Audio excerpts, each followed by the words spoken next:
Nah, tahu nggak yang terjadi? Apakah dia nggak mimpi lagi? Assalamualaikum warahmatullahi wabarakatuh. Piye kabare? Semoga kalian dalam keadaan sehat dan dilancarkan rezekinya. Amin. Aku juga mau nyapa subscriber baru aku nih ya. Terima kasih kalian sudah subscribe dan kalau kalian belum kenal aku, nama aku Yuni. Di sini aku akan menceritakan kisah mistis atau horor yang terjadi bahkan beredar luas di kalangan masyarakat. Nah, kalau kita ngomongin soal kisah mistis ini kayaknya nggak pernah akan ada habisnya ya, Rek, ya. Karena pengalaman mistis ini bisa dialami oleh siapa saja, dimanapun mereka berada dan kapanpun. Nah, kayak kejadian mistis apa yang dialami oleh seseorang ini, Rek. Dia seorang pria yang mengaku mengalami kejadian mistis saat dia bekerja. Jadi kita sebut aja pria ini namanya Bang Johan. Bang Johan, halo. Nah, Bang Johan ini adalah karyawan swasta di perusahaan yang cukup terkenal di Jakarta. Bang Johan ini bekerja sebagai IT support di perusahaan tersebut.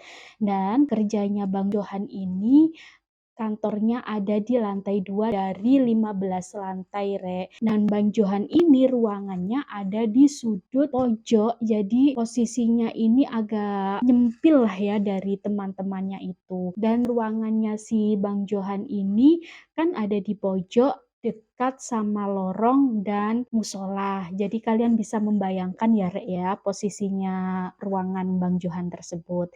Nah, Bang Johan ini mengaku sering dihantui oleh makhluk yang tak kasat mata itu, Rek, ketika dia sedang bekerja. Bagaimana? Kalian penasaran dengan kisah mistis yang dialami oleh Bang Johan? Untuk itu jangan skip video ini, tonton terus sampai selesai and check it out.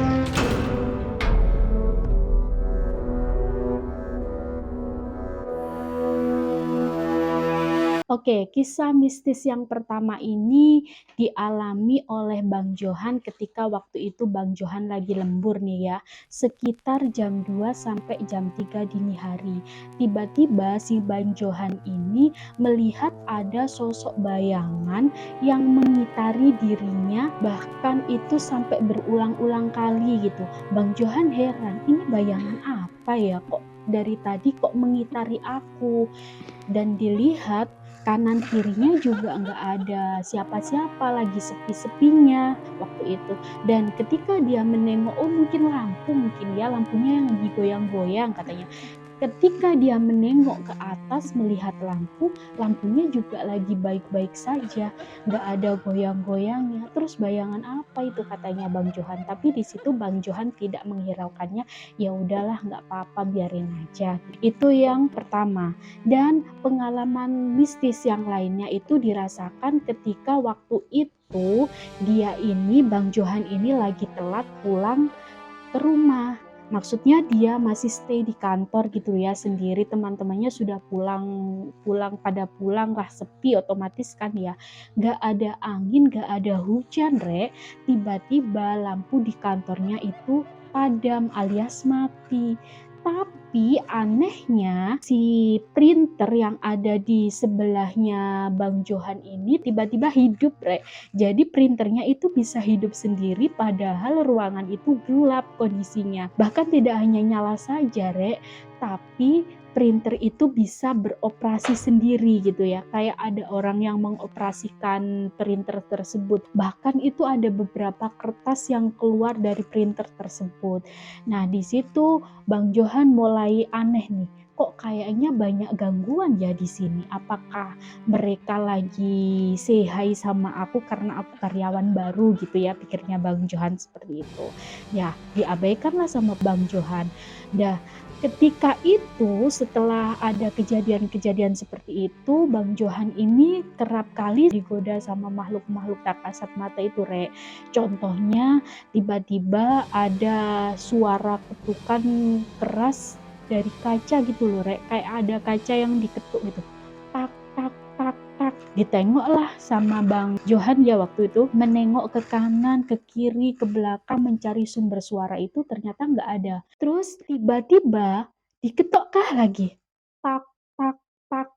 gitu sampai berulang-ulang kali, tapi Bang Johan tidak melihat ada seseorang yang ada di situ lah. Nggak mungkin kalau orang-orang yang menjahili karena di situ dalam keadaan sepi. Setelah itu, Bang Johan ini juga pernah menceritakan bahwa dia pernah melihat gagang pel itu loh, Rek. Waktu itu kan dia lagi kebelet nih ya, pengen buang air kecil, otomatis dia ke kamar mandi. Ketika dia ke kamar mandi, di situ dia melihat ada gagang pel tiba-tiba itu gerak-gerak sendiri gitu, kayak ada orang yang ngepel gitu. Padahal di situ nggak ada orang sama sekali. Dan bahkan pel-pelan itu, gagang pel-pelan itu bisa pindah ke tempat lain gitu loh, padahal nggak ada orang. Nah, disitulah mulai sering dapat gangguan-gangguan kayak misalnya ada pintu yang tiba-tiba buka, tutup.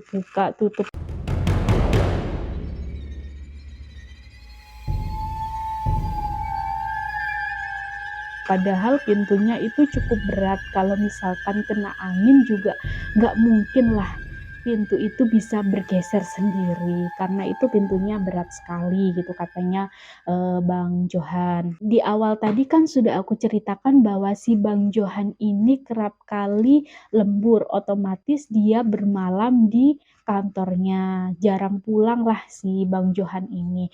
Nah, waktu itu Bang Johan ini lembur dan di situ dia mulai ngantuk, Rek. Dia mulai ngantuk, akhirnya dia nggak tahan, ya udah deh, aku mau tidur, mau istirahat sebentar gitu katanya Bang Johan. Nah, dia tapi tidak beristirahat di ruangan tersebut, ruangan yang biasa dia pakai bekerja, melainkan dia memilih beristirahat di ruang perpustakaan. Karena apa? Katanya Bang Johan itu spot yang paling enak buat tidur. Di situ ada sofa besar yang nyaman dipakai tidur, dan di sana juga selain itu ada lampu yang lampunya ini remang-remang lah, Rek. Jadi enak, bukan kayak disco loh, Rek ya, tapi remang-remang yang bisa dibuat tidur itu lebih nyenyak lah katanya. Tapi di situ tiba-tiba Bang Johan ini bermimpi dia kayak lagi ada di sebuah hutan.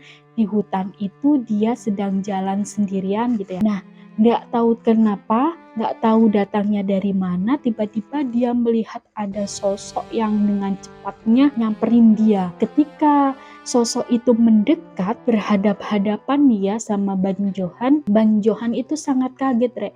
Ternyata sosok itu sangat seram sekali. Otomatis Bang Johan memalingkan mukanya dan pergi berlari meninggalkan sosok tersebut. Di situ katanya Bang Johan, aku lari di situ sekencang-kencangnya sambil memanggil mama papa saking takutnya. Dan efeknya ketika dia bangun, dia beneran kayak lari gitu loh, Rek, kayak beneran dikejar-kejar sesuatu gitu, dia ngos-ngosan di situ. Nah, yang kedua kalinya dia itu juga tidur sama persis, dia tidur di ruangan perpustakaan itu, dan dia lagi-lagi bermimpi, Rek. Mimpi kali ini adalah ada seseorang yang membunuh orang tuanya di hadapan Bang Johan. Nah, ketika itu Bang Johan kan merasa ketakutan kalau orang tuanya itu dibunuh. Nah, di belakangnya orang tersebut katanya Bang Johan itu kayak ada sesosok jin gitu loh, Rek, yang badannya besar, hitam, dan rambutnya itu gondrong. Melihat menatap sinis Bang Johan yang ada di depannya. Di situ Bang Johan merasa sedih, merasa takut, semuanya jadi satu sampai nggak terasa air mata Bang Johan ini menetes. Jadi waktu Bang Johan ini bangun kan kaget dengan kejadian itu kayak nyata gitu loh, kayak orang tuaku itu benar-benar meninggal, dan dia itu sambil meneteskan air mata, bahkan dia ketika bangun itu menyita air matanya, beneran nangis dianya. Nah, setelah itu dia sudah nggak berani lagi tidur di ruang perpustakaan itu, sampai pada akhirnya, beberapa hari lah ya kemudian, dia kok pengen lagi tidur di perpustakaan tersebut, karena dia pikir ya tempat yang nyaman itu memang di perpustakaan buat tidur gitu. Jadi dia memutuskan, ya udahlah semoga yang kemarin itu cuma bunga tidur aja ya, mimpi gitu loh ya. Dan ini pasti nggak bakalan terjadi lagi. Nah, tahu nggak yang terjadi? Apakah dia nggak mimpi lagi? Enggak. Bang Johan ini tetap bermimpi dan kali ini mimpinya beda, Rek. Di situ dia mimpi tidak di tempat manapun, melainkan dia ada di kantor yang biasanya dia tempatin. Ya ada di ruangan dia gitu ya. Ketika di ruangan dia itu, tapi kondisinya lampunya itu padam. Jadi ruangannya itu gelap gitu ya, kayak kalau ruangannya itu mati lampu gitu. Tapi dia melihat sosok wanita yang sedang berdiri menunggunya di depan. Karena rasa penasaran yang amat sangat tinggi oleh Bang Johan itu tadi, akhirnya Bang Johan nyamperin nih si cewek tersebut. Baru jalan beberapa langkah, tiba-tiba kakinya ini nggak bisa digerakkan, Rek. Jadi dia hanya mematung di situ dan melihat sosok wanita tersebut. Sampai akhirnya dia terbangun. Dia akhirnya berpikir, kenapa ya kok sering dihantui dengan makhluk-makhluk yang tak kasat mata. Bukannya aku takut, bukannya aku apa, tapi aku penasaran aja. Kenapa kok mereka mengganggu aku, sedangkan yang lain nggak pernah cerita-cerita hal tersebut gitu ya. Akhirnya dia menceritakan, karena dia nggak tahan, dia menceritakan ke temannya. Kita sebut aja temannya Bang Rahmat gitu ya. Bang Rahmat akhirnya diceritain nih sama Bang Johan. Aku kemarin gini diceritakan dari awal dia masuk ke kantornya sampai dia mendapatkan gangguan mimpi, sampai beberapa kali itu diceritakan semuanya. Akhirnya Bang Rahmat memutuskan, oke, nanti aku akan cerita sama nenekku. Kebetulan nenekku di sini adalah boleh dibilang orang pintar lah yang bisa melihat makhluk tak kasat mata. Nah, jadi setelah pulang kantor, Bang Rahmat ini bilang ke neneknya kejadian tersebut. Akhirnya sang nenek ini bilang ke Bang Rahmat, ya udah Len, kamu bilang aja sama temanmu untuk memoto setiap spot yang ada dan kejadian apa saja yang dialaminya itu, suruh fotoin semuanya gitu.